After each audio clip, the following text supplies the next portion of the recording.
ఆ గిదేం వింతనో పోన్రి. నిన్న రాత్రి జర గట్టిగానే వాన పడ్డది కదా, తెల్లారే వరకు ఊర్ల నిండా పసుపు రంగు కప్పలు తేలినాయి ఉల్లా.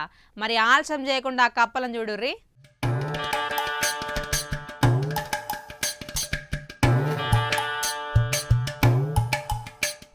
మన పక్క రాష్ట్రం ఆంధ్రప్రదేశ్లా ఎన్టీఆర్ జిల్లా నందిగామలైంది గీ ముచ్చట.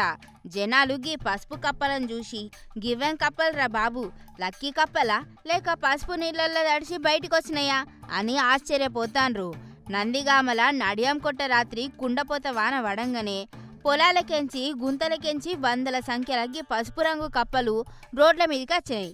సాధారణంగా మనం నల్లటి కప్పలను గోధుమ రంగు కప్పలను చూస్తాం, కానీ గిట్ల పసుపు దంచి కొట్టినట్టు మెరిసిపోయే కప్పలను ఎప్పుడన్నా చూసిండ్రా?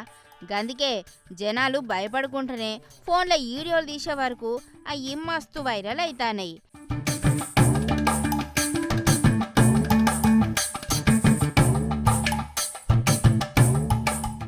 సైంటిస్టులు డాక్టర్లు అయితే గివేం వింత కప్పలు కావంటాన్రు. వీటిని ఇండియన్ బుల్ ఫ్రాగ్స్ అంటారంట. మన భాషలో చెప్పాలంటే తవుడు కప్పలు లేదా బొదరు కప్పలు అన్నట్టు. ఇవి ఉత్తర రోజులలో నల్లగానే ఉంటాయట, కానీ వర్షాకాలం రాగానే ఆడకప్పలను లైన్లో పెట్టేతందుకు అంటే జత కట్టేతందుకు మన మగ కప్పలు మాత్రం గిట్ల పసుపు రంగు బట్టలు వేసుకున్నట్టు రంగు మారి సోకులు పడతాయి అన్నట్టు.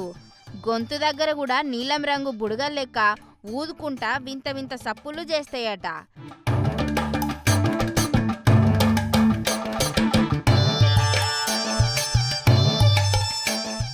ఇక ఈ సంగతి తెలిసిన జనాలు అబ్బో, ఆడకప్పలను పడేసేటందుకు మగ కప్పలు గిన్ని వేషాలు వేస్తున్నాయా అనుకుంటారు. మరికొందరేమో మంచి వర్షాలు పడి పంటలు పండుతాయి అనేది దీనికే నిదర్శనమని సెంటిమెంట్గా మాట్లాడబట్టే. ఏదేమైనా వాన వడంగానే మేకప్ వేసుకొని బయటకు వచ్చిన ఈ పసుపు కప్పల జోరు మాత్రం నందిగామల గట్టిగానే నడుస్తుంది.